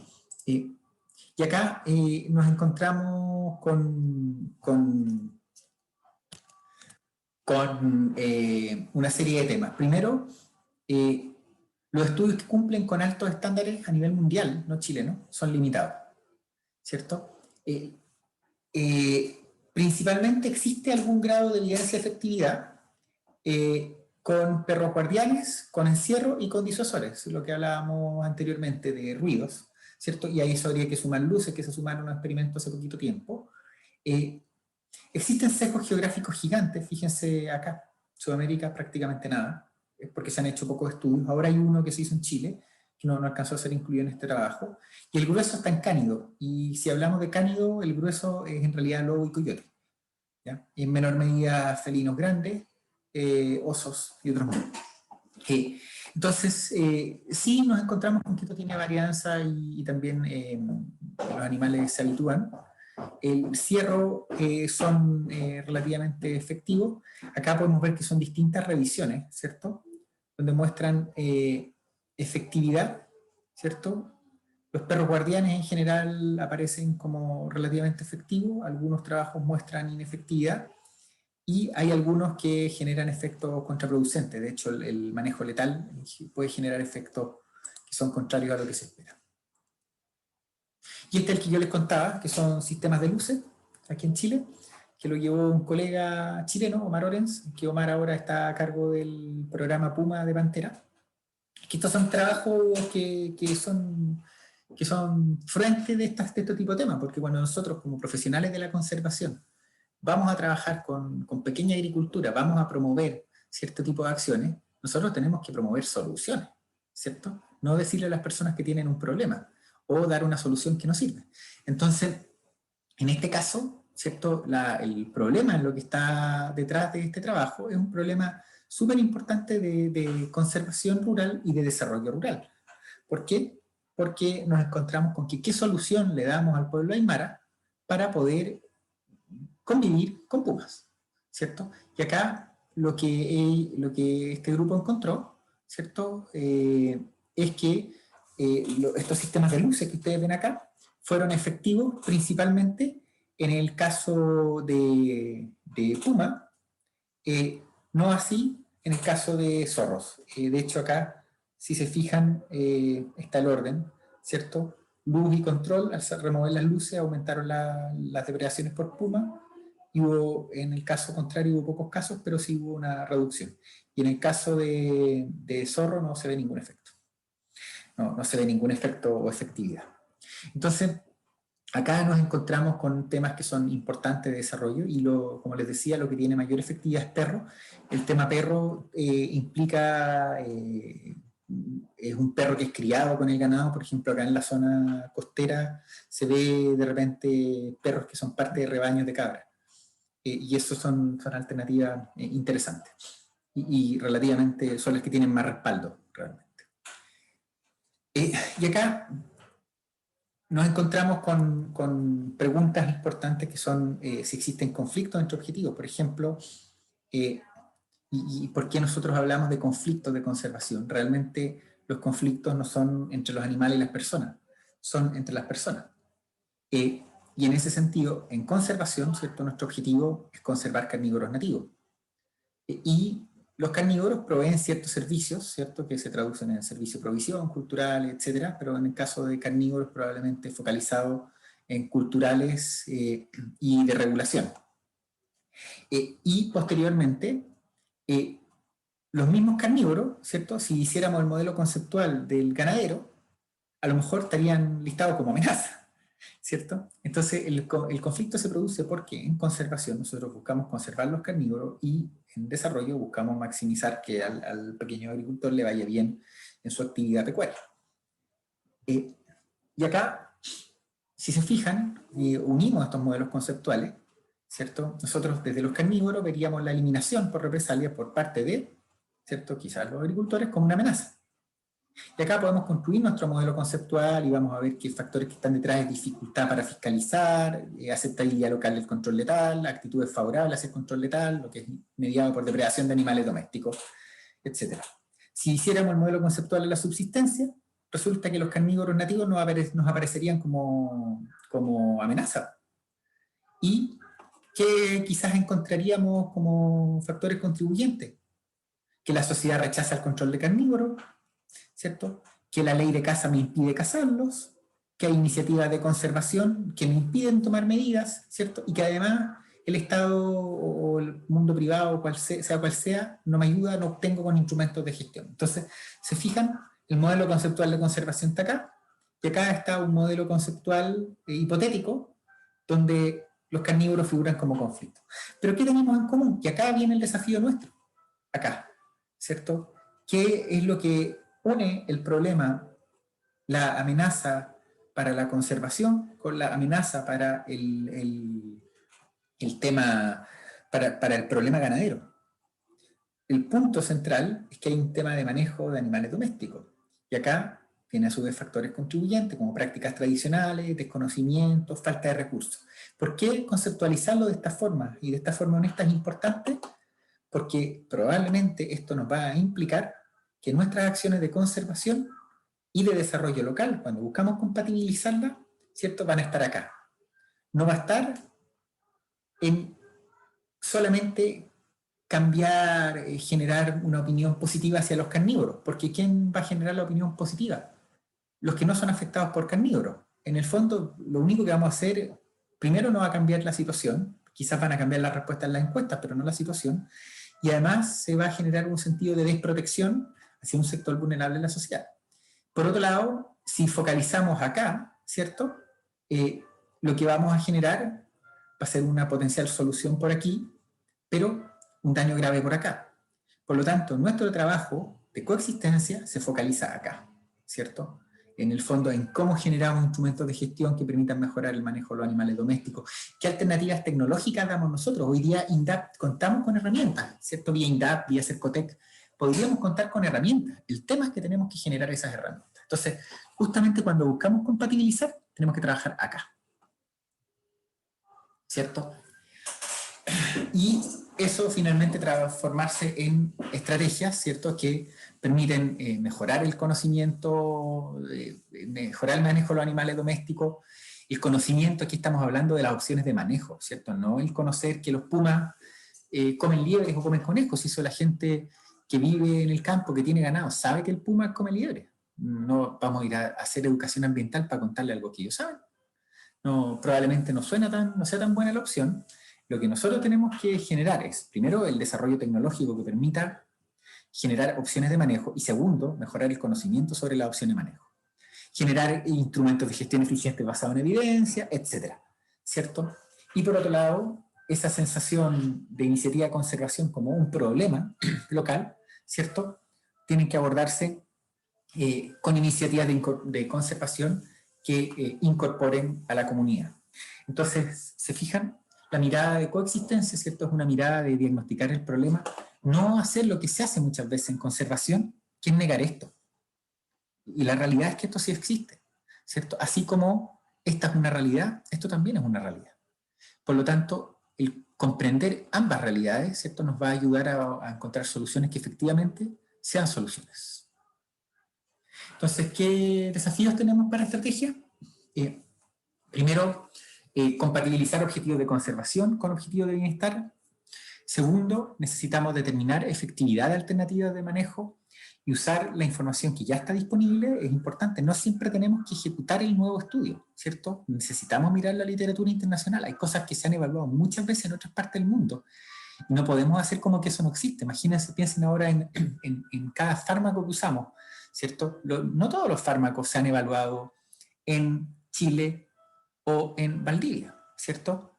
Pero sin embargo, en el fondo, si se hicieron los tests, se hicieron las pruebas son rigurosas, y se hicieron en otra parte del mundo, nosotros sí podemos usar esas herramientas. Por eso es nuestra responsabilidad profesional, ¿cierto?, de estar al tanto de qué es lo que ocurre, cuál es el avance del conocimiento a nivel global, no solo local. ¿Por qué? Porque si solamente funcionáramos con el conocimiento local, avanzaríamos mucho, mucho más lento.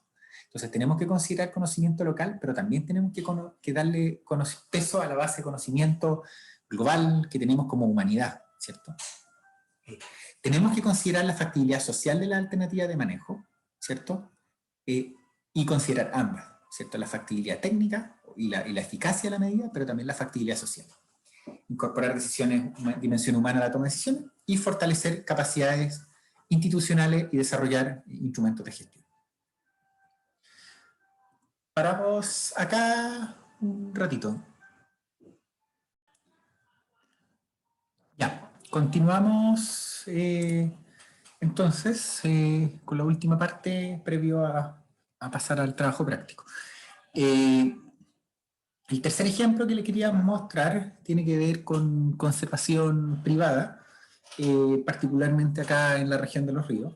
y en este caso tiene que ver con las verdades culturales, tanto en las comunidades que rodean algunas áreas protegidas, con los agentes oficiales de conservación, en este caso quienes trabajan particularmente en la administración y en los equipos de áreas privadas protegidas. En este caso, las áreas protegidas incluidas son dos, que son la Reserva Costera Valdiviana y Willow Willow. Este es un trabajo que hizo Christopher Serenari, académico de una universidad de Estados Unidos, donde participó también una serie de colegas, entre ellos Paulina Stowas, que en este momento trabaja en el Ministerio de Medio Ambiente. En este caso, ellos construyeron a partir de un instrumento cualitativo algunas verdades culturales referentes a la conservación y a las percepciones del trabajo que realizan estas áreas protegidas. Y contrastaron esencialmente el tipo de respuesta de la comunidad periférica Willow Willow, en el Tumes principalmente, la Reserva Costera Valdiviana, principalmente Chaiwin, y las personas que trabajan en ambas unidades. Entonces, por ejemplo, si se fijan, y nos vamos a encontrar con distintos escenarios. En la reserva, Willow Willow, la Reserva Costera, realizan un buen trabajo protegiendo el bosque del daño. Y acá vamos a empezar a ver situaciones donde la comunidad, la percepción dominante en la comunidad cuadra o no cuadra con el área protegida. En el caso de la Reserva Costera, cuadra, ¿cierto?, con la percepción de la comunidad de la Reserva Costera, con la percepción de quienes trabajan en conservación. Sin embargo, la comunidad de Willow Willow no piensa de la misma forma, no considera que Willow Willow realice un buen trabajo en proteger a los bosques. Todos los agentes de conservación aquí involucrados consideran que las unidades o áreas privadas protegidas debiesen permitir algún tipo de uso extractivo limitado por parte de la comunidad. En términos de cambios de comportamiento de la comunidad, ¿cierto? Tanto quienes trabajan en conservación como la comunidad alrededor de la reserva consideran que el área protegida ha generado cambios en el comportamiento de la comunidad. Nuevamente, en el caso de Willow Willow, se ve algo distinto. Y en general, existen distintas percepciones. Por ejemplo, que el uso tradicional o la forma de vida tradicional han generado un impacto local importante, ¿cierto? Tanto la comunidad adyacente a Willow Willow como quienes trabajan en conservación lo ven de esa forma, no así la comunidad alrededor de la reserva, lo que se puede explicar porque quienes conocen el sector de Chaiwin saben que hay una intervención bastante fuerte de sustitución de bosque nativo en los años 80 y 90. Entonces, nos encontramos acá que a veces las verdades de quienes trabajan en conservación no coinciden necesariamente con quienes ocupan el territorio donde esos proyectos de conservación se encuentran inmersos. Y acá podemos ver una serie de temas. Uno interesante, ¿cierto?, es que el área protegida no es responsable por crear empleo local, y eso es considerado falso por todos los actores. No solo por los actores locales, que consideran que sí hay una responsabilidad al respecto, sino que también por quienes trabajan en conservación. El planteamiento de que el turismo debiese reemplazar las formas de vida tradicionales, ¿cierto? En la comunidad adyacente a Willow Willow se percibe como verdadera esa afirmación, pero no así en Chaiwin ni tampoco en quienes trabajan en conservación. Entonces, nos encontramos con diversos aspectos donde existen convergencias, pero también diferencias. Y acá, algunos ejemplos de visiones contrastantes. Por ejemplo, el área protegida realiza un buen trabajo en proteger los bosques de daño. ¿Qué tipo de respuestas? Recuerden que aquí era un caso donde había una visión negativa de Willow Willow, de la comunidad adyacente a Willow Willow, donde no se percibía esto. Y parte de la respuesta tiene que ver con esto. Por ejemplo, ellos cortaron árboles que tienen más de 25 metros de altura, tepas, laureles, mañíos, los cortaron completamente. Eso no es manejo del bosque. Sacan leña como locos, contamos 6 camiones llenos en un día con Raulí. Supuestamente se los protegen, supuestamente deberían protegerlos. Entonces, se fijan acá, esas son percepciones, ¿cierto? Estos son citas que salieron del trabajo. Y acá la respuesta de alguien que trabaja ahí es: la reserva ha implementado acción de manejo de bosque. Hay partes donde hubo una pequeña extracción, pero solo en unos pequeños lugares. Después otra afirmación: debido a la reserva, las comunidades cerca de la reserva han cambiado su comportamiento para conservar la naturaleza. Como vimos, alrededor de la reserva costera está esa percepción, pero alrededor de Willow Willow no necesariamente. Está el hecho de que a la gente no le gusta la explotación excesiva de la tierra, pero también necesitan trabajar. Así que a veces lo primero se deja pasar en favor de lo segundo. Entonces es necesario un grado de explotación. Todavía hay una cierta conciencia en el negocio de la madera. La versión de la gente de conservación es: antes la gente cruzaba con machetes, motosierras, etcétera, hachas, y trataba de sacar la mayor cantidad de madera posible. Hoy día nadie lo hace. La gente ha cambiado su forma de pensar. Ahora ven el bosque como algo valorable más que solamente como una fuente de combustible. Entonces se fijan, aquí hay visiones divergentes, ¿cierto?, que posiblemente tienen una realidad intermedia, donde es posible que a lo mejor haya disminuido la explotación, no completamente, ¿cierto?, y que a lo mejor la realidad objetiva esté en algún punto entre estas dos verdades culturales. Acá una distinta, donde hay discrepancia local entre la población adyacente a la reserva costera versus la gente de conservación. Las formas tradicionales, crianza de ganado, extracción de madera, han causado degradación ambiental significativa. Y acá personas que viven alrededor. Creo que la gente siempre sacó leña del bosque, pero nunca tomaron más de lo que se necesitaba. Nunca lo vendieron. Era una forma sustentable de extraer, una forma sustentable de extracción.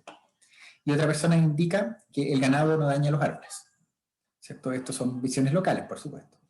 Y acá la visión de conservación: hay recursos que están siendo regulados, como por ejemplo el ganado, que han sido identificados como una amenaza en el área.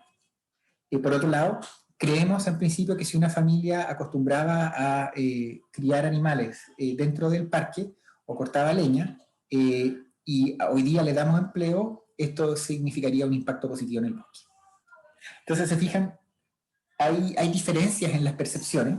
También hay algunas que recuerden, está uno lo que se percibe y dos las realidades objetivas. Por ejemplo, acá podemos ver, ¿cierto?, que en realidad nosotros sabemos que el ganado sí daña a los árboles. Quizás no a un árbol que tiene 20, 30 metros, ¿cierto?, pero sí en etapas tempranas de desarrollo, sí la regeneración. Entonces, y por otro lado, claro, la visión de amenaza genera problemas. Siempre está el contraste, justamente como yo les indicaba, en esta zona, la gran extracción que hubo, ¿cierto?, primero reciente, tuvo que ver con la industria forestal, un proyecto de sustitución bastante grande, uno de los más grandes que había, de hecho. Pero además, si retrocedemos en el tiempo, hay otros procesos también industriales como los altos hornos, y si retrocedemos aún más, tiene que ver con toda la extracción de la alerce. Entonces, esa es una zona que tuvo un impacto, digamos, industrial gigante, ¿cierto? Y donde probablemente en relación a eso los impactos locales son claramente menores.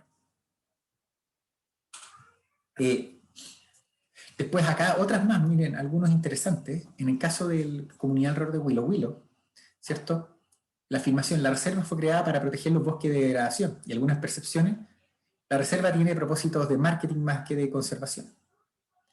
Y esa es la versión local. La visión institucional: la misión de la fundación es contribuir a la conservación y preservación de los bosques templados. La reserva fue creada para hacer plata con el turismo. Visión local: realmente, yo realmente creo que es por turismo, solo para que el dueño haga plata. Acá la visión institucional: la mayoría de la gente cree que Willow Willow, o creyó que Willow Willow es una compañía de turismo, pero Willow Willow no es una empresa de turismo, es una empresa de desarrollo territorial sustentable. Y así vemos varios temas que son importantes, algunos de comunicación que se suelen repetir. Por ejemplo, en el caso de la comunicación, en ambos casos las unidades reportan o dicen que hacen un trabajo importante de tratar, o esfuerzo en tratar de comunicarse con los vecinos y con la comunidad, pero la percepción de la comunidad no necesariamente se alinea con eso. Por ejemplo, en el caso de Chewin, nadie nos informa de nada, o debiesen ser más comunicativos. En el caso de Willow Willow, yo nunca he visto a gente Willow Willow en una reunión con la comunidad o preguntándole, tenemos este proyecto, ¿qué creen?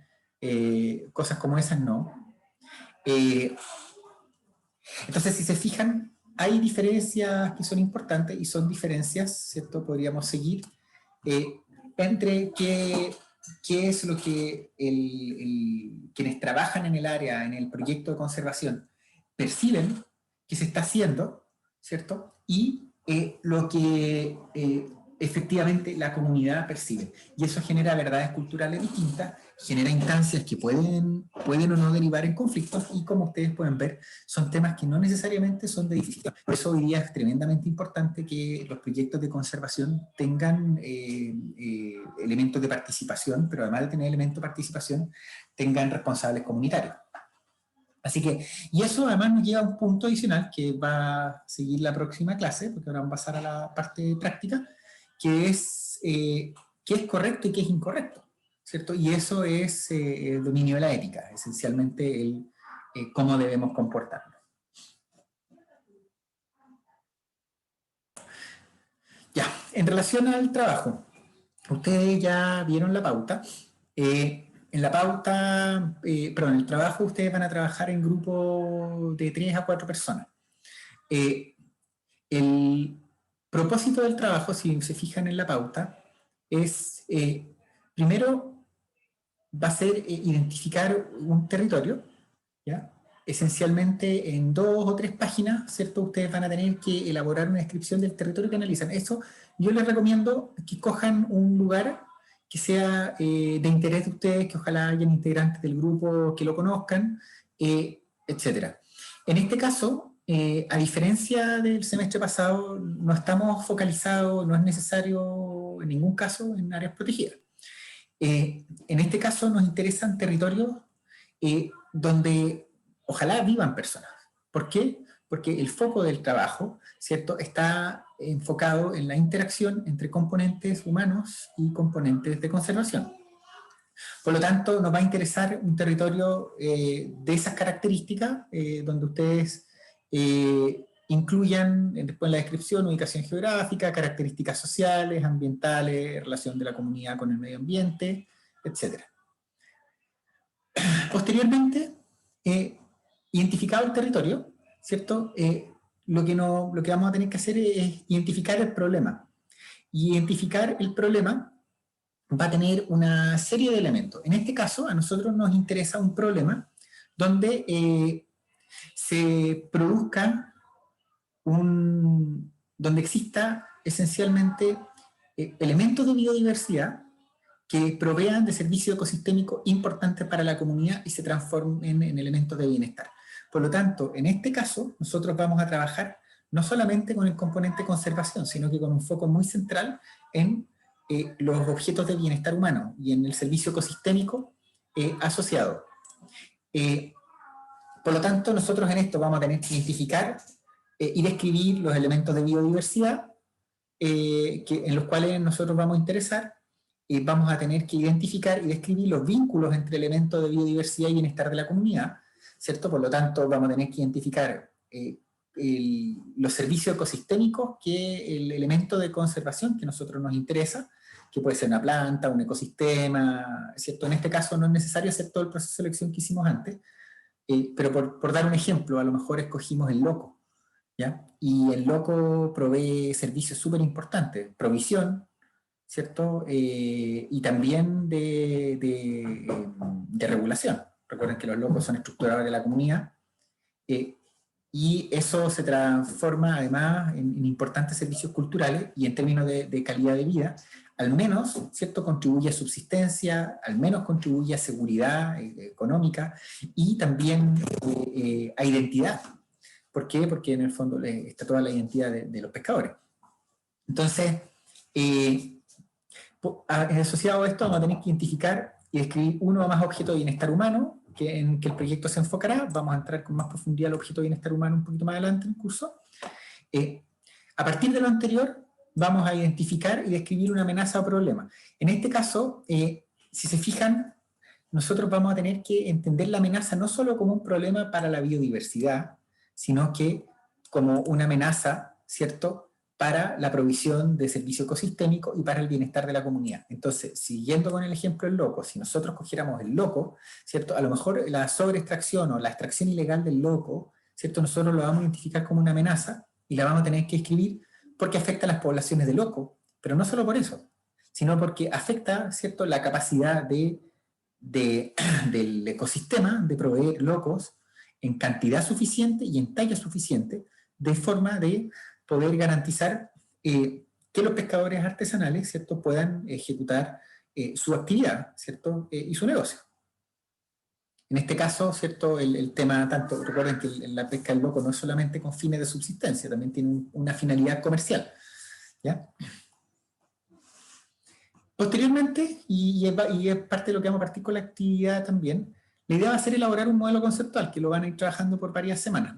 Entonces, en este caso, vamos a tener que generar un modelo conceptual, que esta vez va a tener que ser, la idea es que como ya se trabajó esto el semestre pasado, la idea es que este semestre ya todas las cosas que hayan quedado sin pulir adecuadamente queden bien pulidas, ¿cierto? Además recuerden que el modelo conceptual ahora va a incorporar los elementos de bienestar humano, y en esto, ¿cierto?, esta parte ya la conocen. Y posteriormente van a tener que trabajar en una estrategia que en este caso también, nuevamente, es elaborar las cadenas de resultados, la explicación de estrategia, pero recuerden que esta vez nosotros estamos trabajando sobre los componentes humanos. Y por lo tanto, la estrategia, ¿cierto?, tiene que tener un foco importante que tiene que tener objetivos vinculados a bienestar humano, ¿ya? Por lo tanto, ya no solamente nos vamos a fijar en los objetos de conservación, sino que en bienestar humano. Por lo tanto, la estrategia tiene que ser una estrategia, si fuese acá, si fuese el caso del loco, no puede ser una estrategia que prohíba la extracción del loco, porque lo más probable es que va a generar el perjuicio, ¿cierto?, para los objetivos de bienestar humano. Lo que vamos a tratar de desarrollar son estrategias que permitan integrar tantos objetivos de conservación, ¿cierto?, como objetivos de bienestar humano, ¿ya? Y el resto acá lo conocen. Entonces, acá vamos a profundizar en este tema, pero integrando componentes de conservación y componentes de desarrollo local por medio de los objetos de bienestar humano.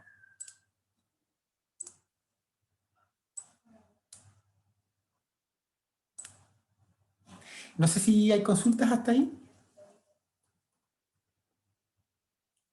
Profe, yo estoy de Sí. infiltrada en esta clase porque yo la di el año pasado y ya salí. Lo que pasa es que a ver si habría algún tiempo para hacer unas consultas al final de la clase después de que se reparta por los grupos, ¿podría ser? Sí, sí, no hay problema, Nicole. Me queda aquí de infiltrada. No te había cachado que andaba ahí de infiltrada.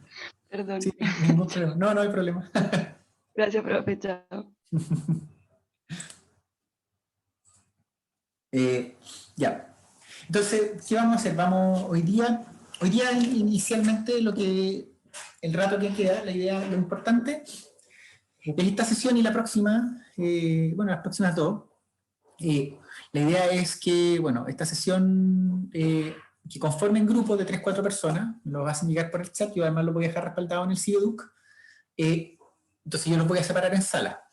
La idea hoy día es que se enfoquen principalmente acá, ¿cierto? En identificar una localidad donde se enfocará el trabajo. Es importante que la localidad sea conocida por parte de la totalidad del grupo, y ya insistí que no es necesario e incluso es recomendable que no sea un área protegida. Y en esto necesito que hoy piensen en un elemento de biodiversidad como foco de trabajo, ¿cierto? No es que hagan el proceso de selección de objeto de conservación en ningún caso, pero en esa definición es importante que escojan un elemento de biodiversidad que provea importante servicio ecosistémico. Eso es crítico, ¿cierto? Necesitamos un elemento de biodiversidad que sea importante para la comunidad local, ¿ya? Importante, ojalá bien importante. Entonces, di el ejemplo del loco, pero puede tener que ver con la provisión de agua, puede... Dame un segundo, eso que sonó fue... Ay, no fue un juguete mío. Entonces, estaba viendo si había que el juguete o no solo el juguete, pero fue el juguete.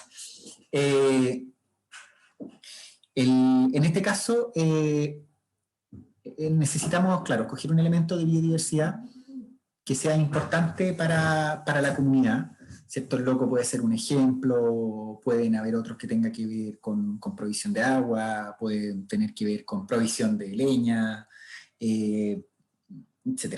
Entonces, ese es un camino.